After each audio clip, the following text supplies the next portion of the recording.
and just honestly not studying for a few days, I promise you, you won't lose your progress, and just come back to it afterwards. That helps a lot. Yep. The other thing you may be plateaued on is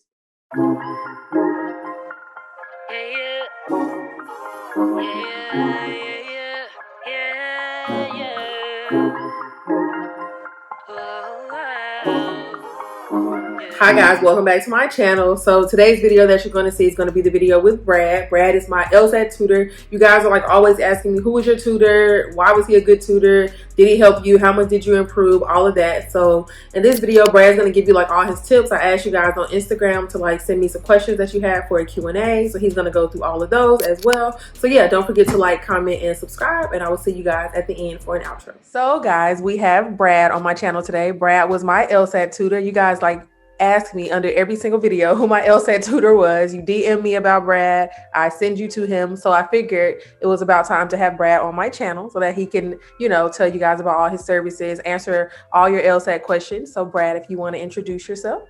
Yeah, so hey everyone, I'm Brad. So like Latasia said, I was her tutor and it was awesome. And so I've been tutoring for about 2 years now.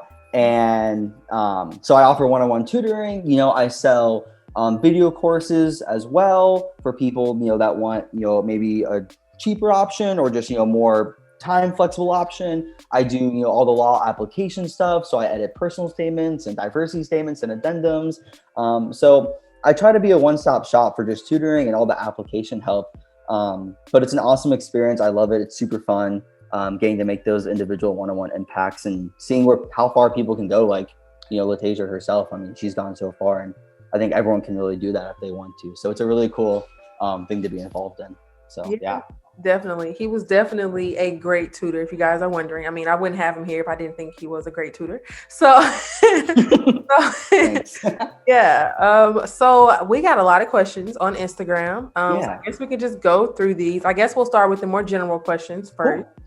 So in general, what are some tips you have for each section? Like, what are your number one tips? Let's start with logical reasoning. Yeah. And so logical reasoning, the biggest thing for me is just definitely learn your question types, right? I mean, that the section is designed to ask you different questions by the question types. And so for a lot of people, if you don't recognize that it's a sufficient assumption question when you see that on the test, then it's a lot harder to get it right because you don't know what they're asking you to do, right? And so, you know, part of my curriculum that I teach people, it's like, okay, yes, we're going to learn each question type step by step, but I also want to make sure that you have these memorized so that when you get asked a strengthened question, you know it's a strengthened question, so you can apply the method that you learned, right? And so just like you would learn logic games types, you would learn LR question types so you can understand the foundation and the structure of the whole section, basically. That's the biggest thing. And just read carefully always, you know, because that's where they lay all the secret and sneaky word traps and that kind of stuff. Yeah, I remember that's what helped me with logical reasoning when I finally was like, wait, okay, I need to pay attention to certain words in each question that'll trigger like what question type this is. So, exactly. Definitely. So you mentioned logic games. What's your top tip for logic games? Yeah, and so I kind of mentioned it a second ago, but logic games, I mean, of course, learn your game types. I think the biggest thing, and maybe this is like, I guess this is kind of a controversial thing, but you know, a lot of times you read logic games and people are doing all the inferences and worlds and that kind of stuff, and that's all fine and well, and I think you should do that. But I think a lot of people get tripped up on logic games when they get to a game and there's not a whole lot of inferences, there's not a whole lot of worlds, right? And it's like, if you get there, what are you going to do, right? And so one thing I really emphasize besides doing the worlds and inferences and that kind of thing is, if you get just a blank must be true question in a logic game, do you know how to test that out and like solve it, right? So not only be aware of like the tricks that you can make you go faster, like inferences and worlds, but be aware of how to just take a step back and just test out the question for what it is. If you get presented that on test day, that's gonna be super important so you don't freeze up and freak out if you get kind of that trickier question. Yep, exactly. Okay, what about reading comp? Reading comp is the beast. Right away, just reading comp is always going to take the longest, or traditionally takes the longest to get good at. You know, the biggest two things for reading comp is that do not try to rush through that passage, of course. You know, they will test you on literally any part of the passage at any time. So give your first read, make it a good first read. And then just always the second thing is be prepared, because you'll have to do is be prepared to go back to that passage, because you're probably gonna have to go backwards and find some evidence, because that's how reading comp works. Like, besides the main point, really, almost every other question, like the answer's in the passage, right? And so you want to make sure you can go back and verify that, or at least eliminate some that you know are not correct because of the passage. And the other thing too that a lot of people don't, or they kind of miss, is that reading comp has the exact same level of criticality as LR does, right? So like the most and the sum and the only and the all, it's the same thing in reading comp, right? It doesn't change for reading comp to LR. So but yeah, it's and it's easy for me to say, oh, just read carefully and you'll look for evidence. That's not an easy thing. It's easier said than done. So make sure you you schedule a lot of reading comp study time, and you're doing that really consistently, because that's the best way to build it up, I think.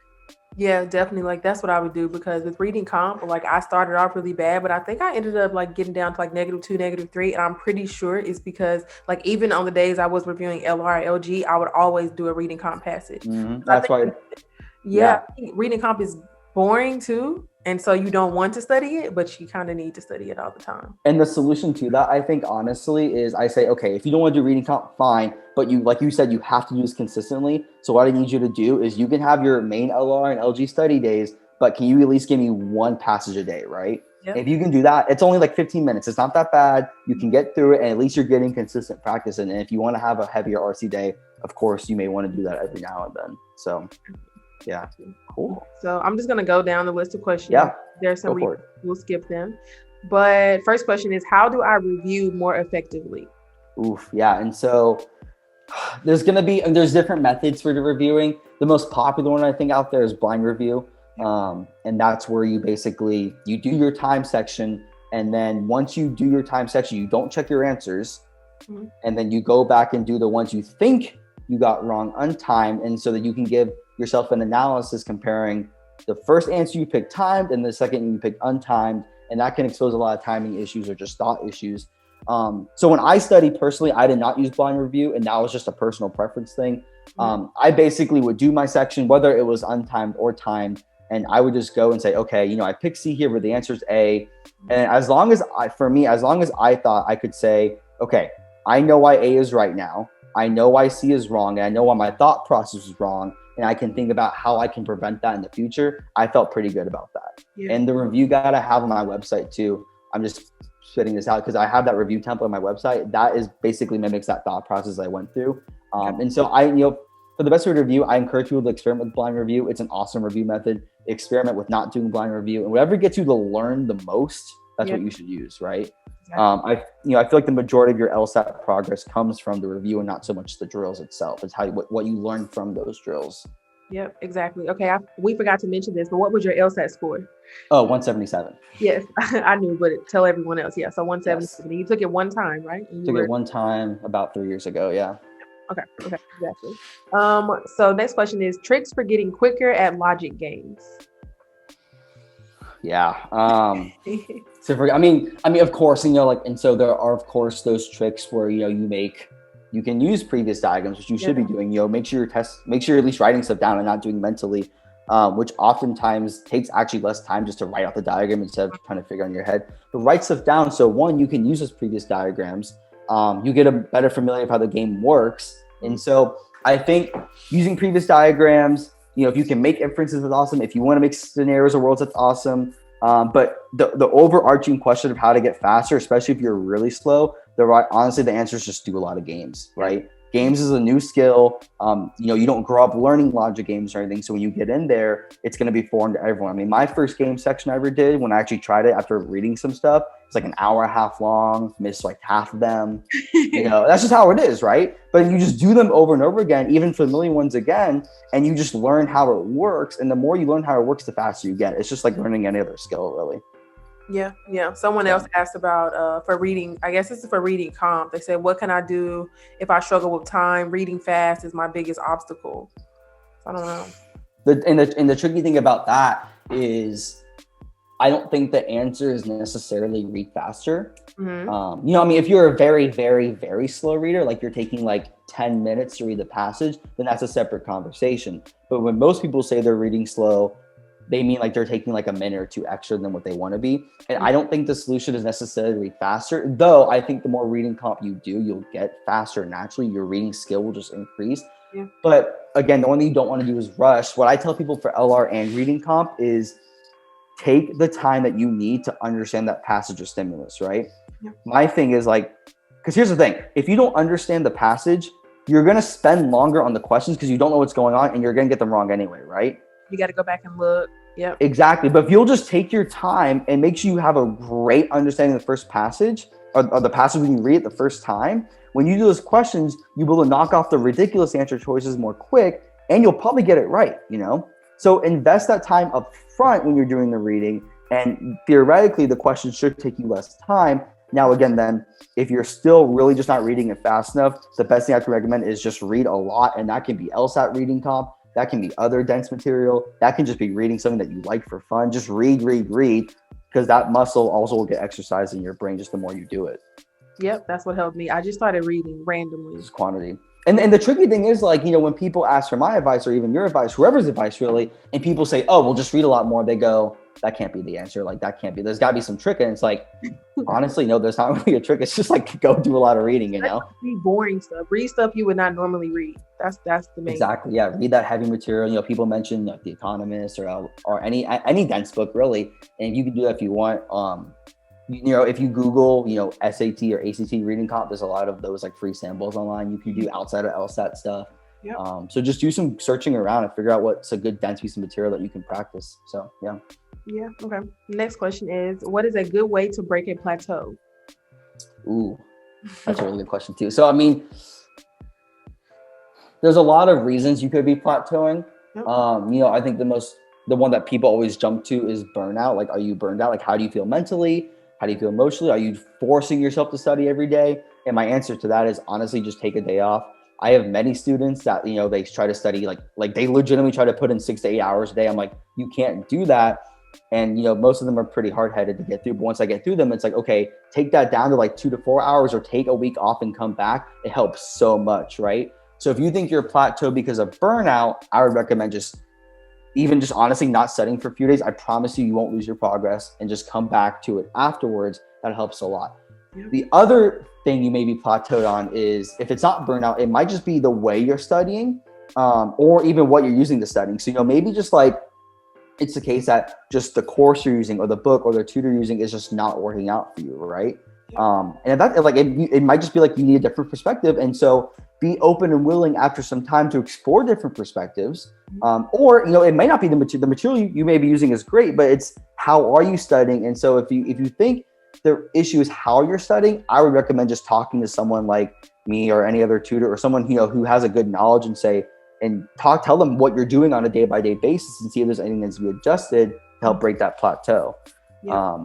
So there's a few reasons. I mean, it just takes some self-exploration and how you feel mentally, emotionally, and evaluating all that kind of stuff.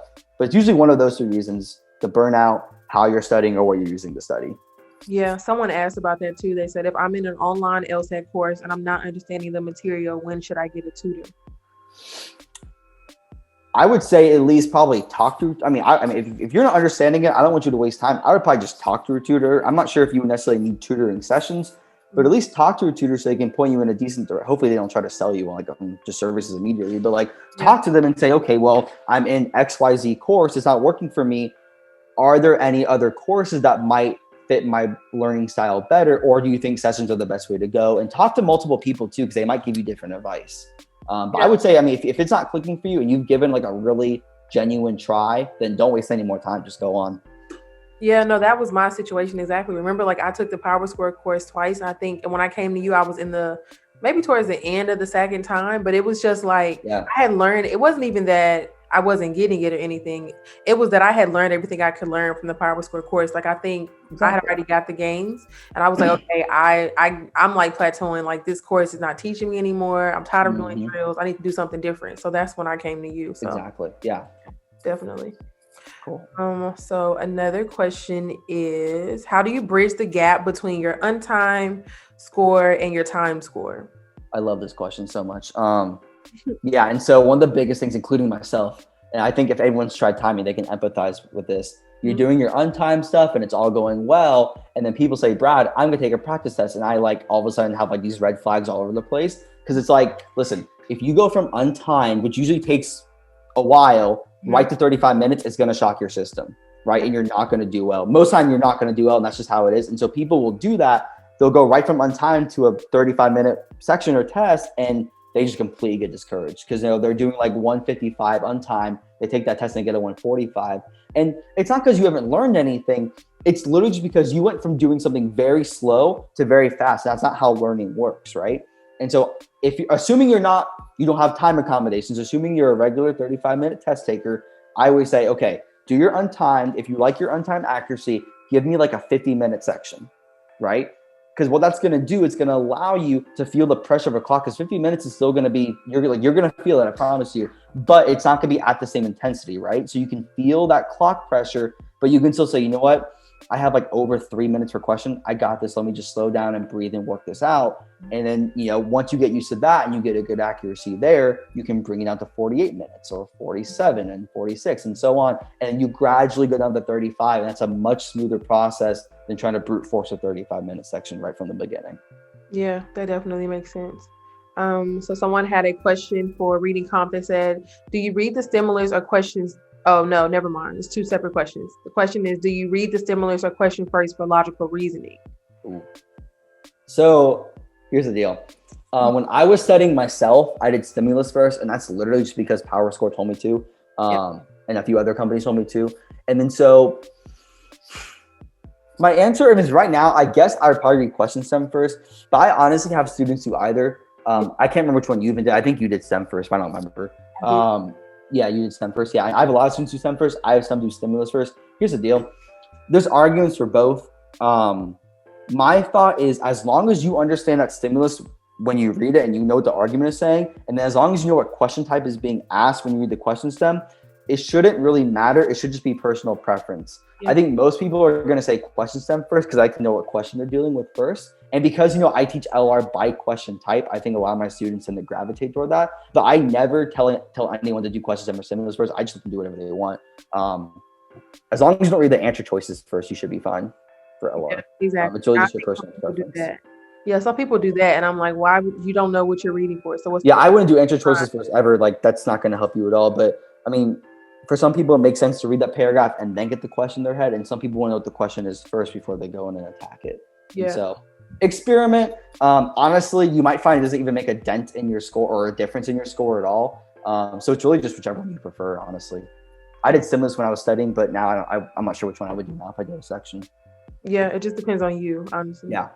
So next question is how to break into the 160s. Ooh.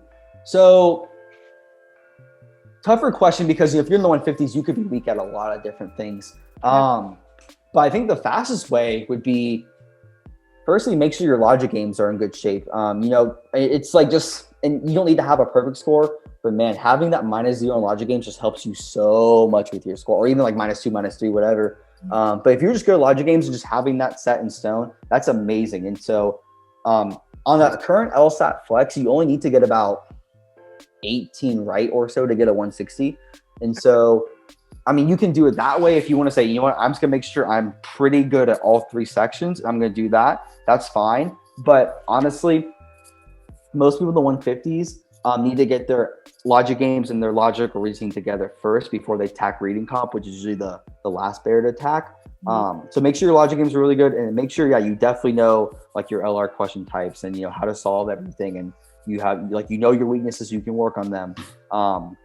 But the math is really in your favor. Again, you only need about 18 correct. So if you can work toward that goal in each section and really focus on your weaknesses, that's the way to go, I think.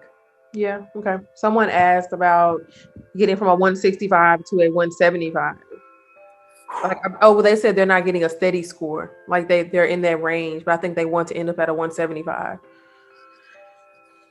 So, that super depends. Most people that are in that range that are, in the high 160s trying to really break that 170s or get the higher 170s. Yeah. By that point, most people have their logic games problem solved. They know logic games, they have that under wraps, they don't need any help. Usually most people in that area are having issues with hard LR questions, which I know that was another question, but hard LR questions or reading comp.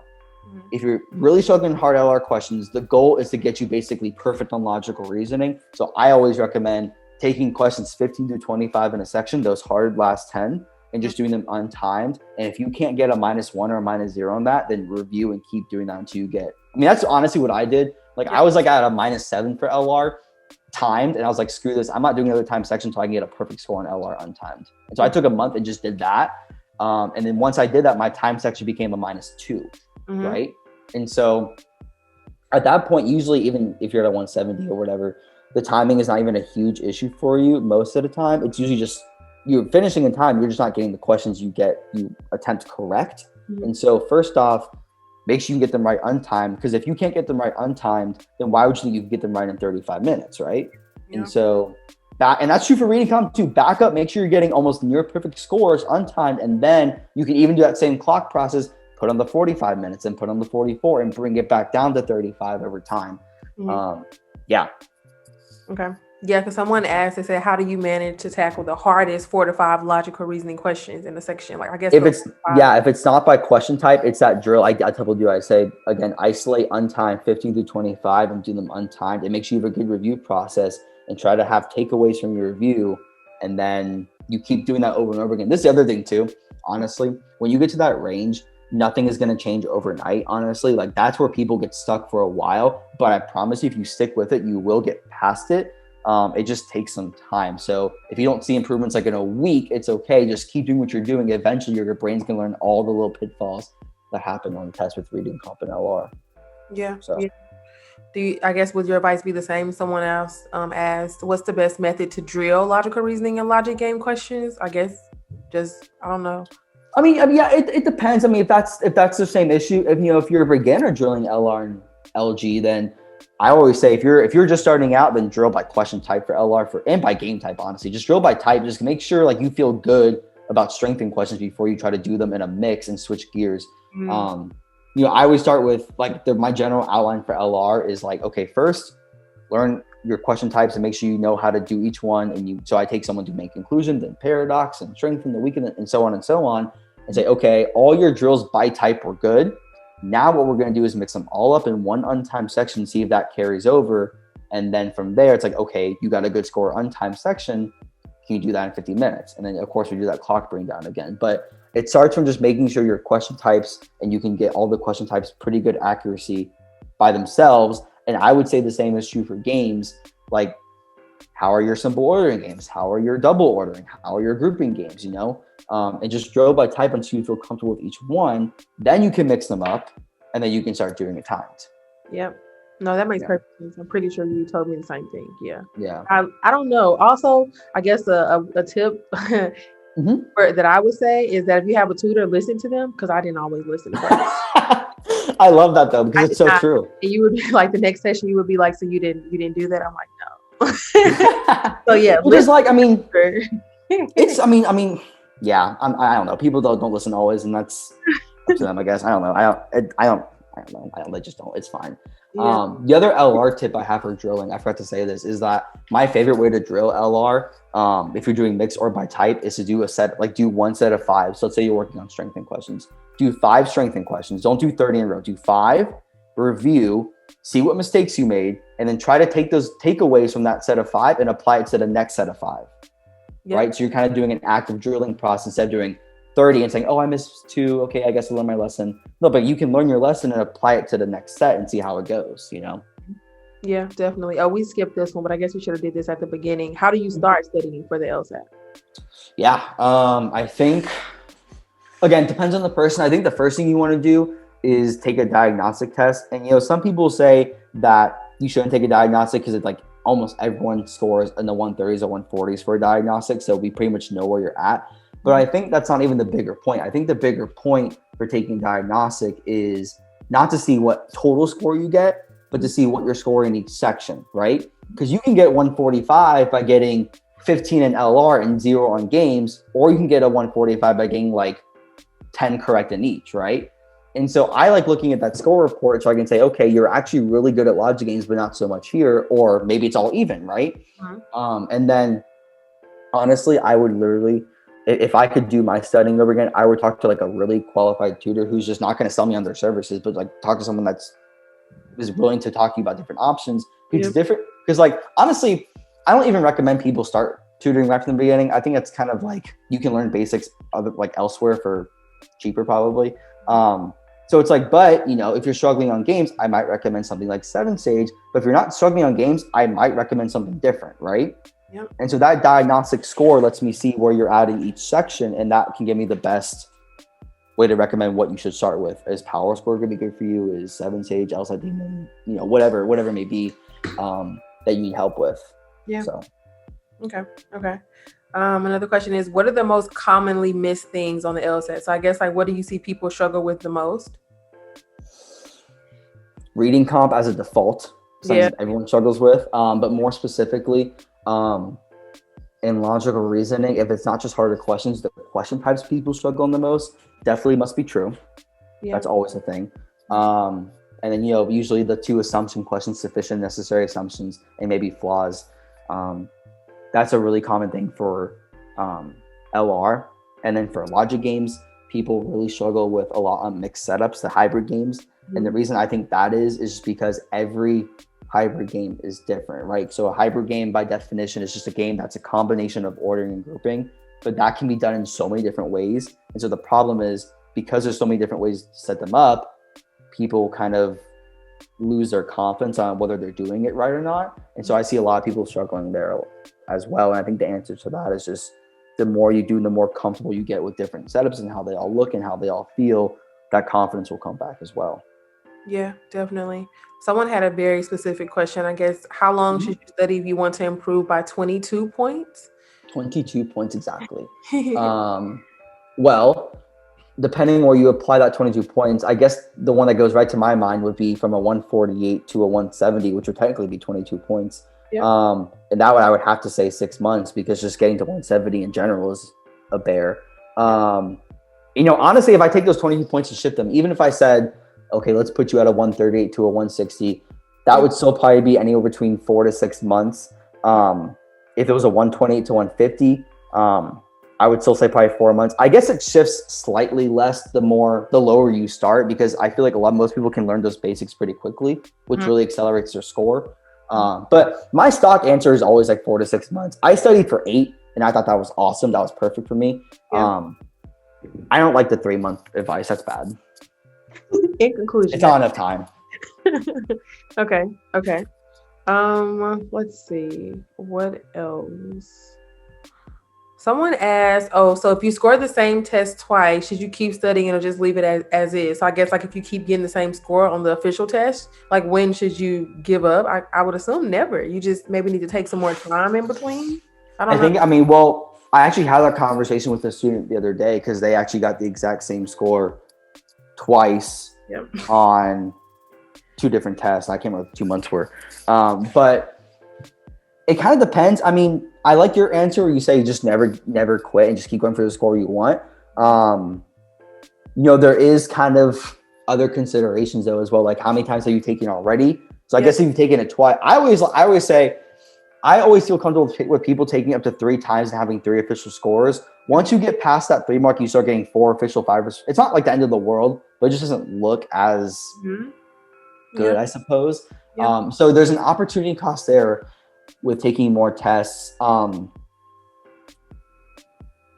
would say generally you should keep going until you get the score you want. But if it's like I have to go this cycle for other reasons, I just have to do it, and I feel emotionally drained and mentally tired, it's like you may just cut your losses and just apply and see what happens. Worst case scenario, you don't get this results you want, and then you can talk about next cycle then. Yeah.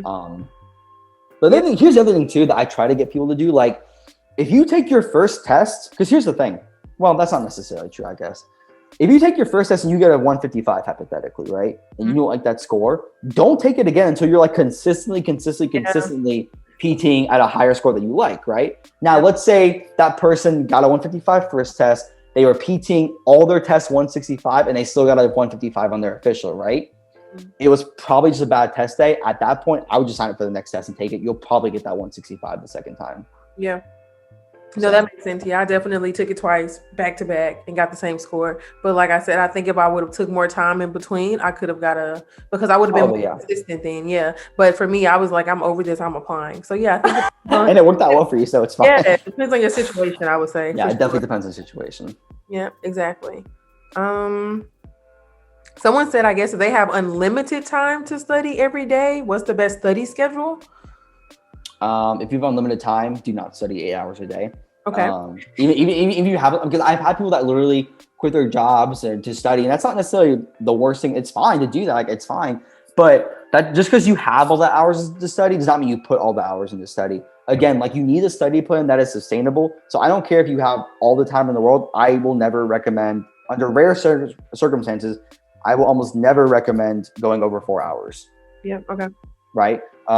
It's always 2 to 4 hours with me. I only like the maximum I ever studied in a day was probably 6 hours, like one time. In the whole 8 months, I probably did 6 hours one time. Besides that, it was 2 to 4 hours. And because you need that sustainability. And if you want to do 4 hours, that's cool. Some will do 5, but just do not overdo it because that's when your mental fatigue starts coming in. And that's when people start getting plateaued half the time because they think the solution is to work harder. And it's like, no, you actually need to take one step backwards so you can take like 3 steps forward, you know? Yeah. So have a life outside of LSAT a little bit, you know, but then do your 4 hours, review that kind of stuff, and then give your brain a rest and then tackle it on the next day, I think. Yeah. Okay. So I guess like the last question I have for you. So I know like when I was looking for tutors, I set up a time with you and I was like, okay, what about this? What about that? Like, do you have like your common answers like of why people should even get a tutor? Because I think that's a lot of questions that I get. Like why I don't need a tutor. So you should definitely get it. So there's a few things, I guess. The first big reason you should get a tutor is if you've already been through one of like the big courses and you're still struggling, right? And you still have individualized weakness. Like, I went through this course and it was awesome. I went up 10 points, but I want to get higher and I'm still really struggling on weekend questions. The course is just not doing for me. Just get a tutor for an hour or two and work on some weekend questions, right? Another good reason to get a tutor, it might just be your learning style. Maybe you don't like doing these mass online courses. Maybe you don't like doing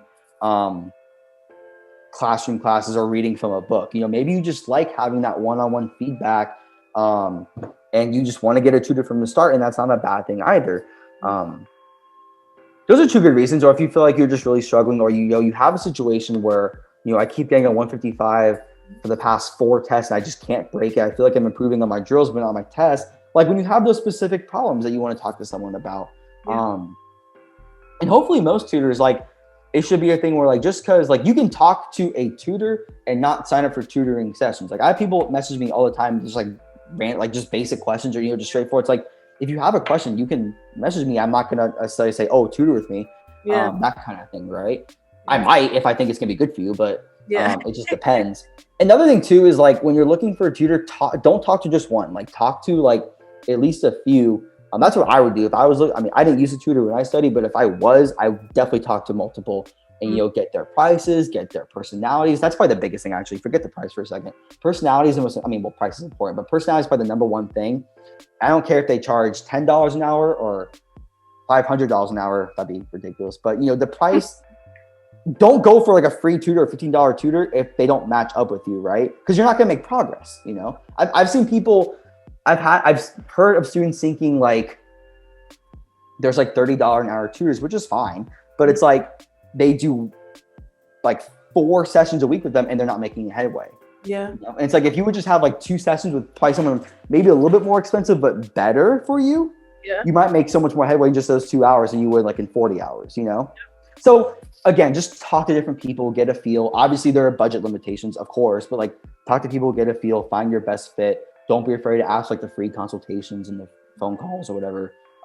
Most of them should be super accommodating. So okay. And then so with your 177, it took you 8 months. What did you do? You took a course. Like what? My study plan was horrible. Don't do what I did.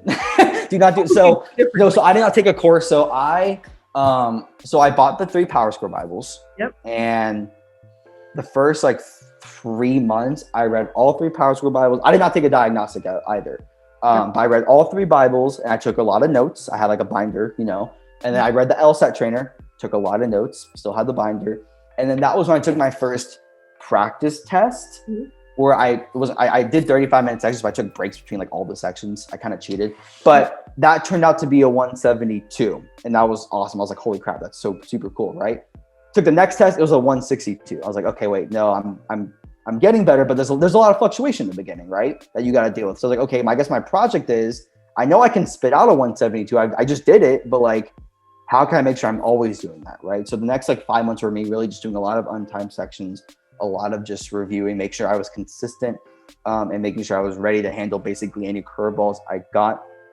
I do want to preface though, if I had to guess my diagnostic, I would probably guess it was a high 140, low 150s. And the reason I say that, I'm not sure how well I would have done on LR and reading comp at the beginning, but man, I was trash at games. I was so bad.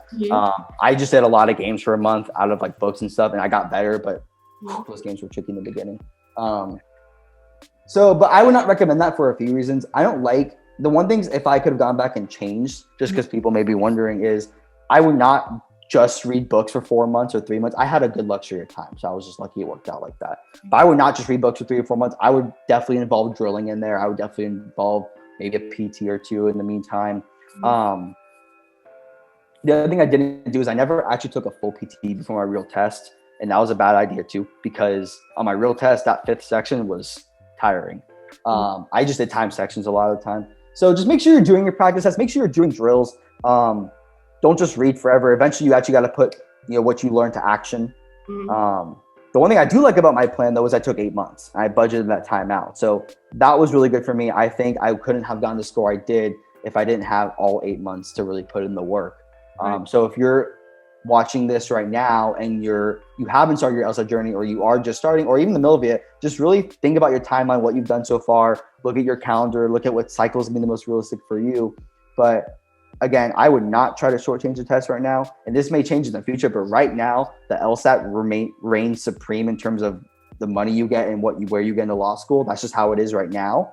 And so for the present day, it's in your best interest to make sure you get a really good score on this thing. And so if that means you wait an extra 3 months, whatever, it's probably 1000% worth it, Yeah, definitely. I think that's a good note to end on, because I think people just struggle with that. It's kind of like people want to rush the LSAT, but the LSAT is what's going to determine what school you go to and how. The LSAT is what got you all those offers. Well, that's not. I mean, it wasn't just that, but it was a huge factor into that they look at. Then that's just how it is. Yep, it hasn't changed, and it probably won't change for a while. So study for the LSAT. Study for the LSAT. Study hard. Ask a lot of questions. Explore a lot of options. Find the best fit for you. And the last thing I'll say is honestly, just like, no matter how many people tout different resources, even people that talk about me or talk about whatever, it's like there's not a one size fits all. And so just again, make sure you really explore all your options for sure. Yeah, definitely. Well, thank you, Brad. I love it. That was so much fun. Yeah, of course. We've been talking like a year, so this was fun. Yes, and and as you know, I mean, and other people hopefully know, like if there's any other questions, hopefully you see my Instagram or whatever, but feel free to reach out anytime if you ever need a chat or just ask any questions about anything. Yeah, I'll put your Instagram down below, your website down below, everything, so people can love it. Okay, guys, so I hope you enjoyed that video. I hope it was definitely some good tips for you guys. If you have any questions, like I said, Brad's information will be down below. He also shares a lot of good stuff on his Instagram. Like, he just shares general tips on his Instagram, Facebook, all of that. So I'll put all the information down below. Of course, don't forget to like, comment, and subscribe, and I will have another collaboration video coming for you guys on Thursday. Bye, y'all.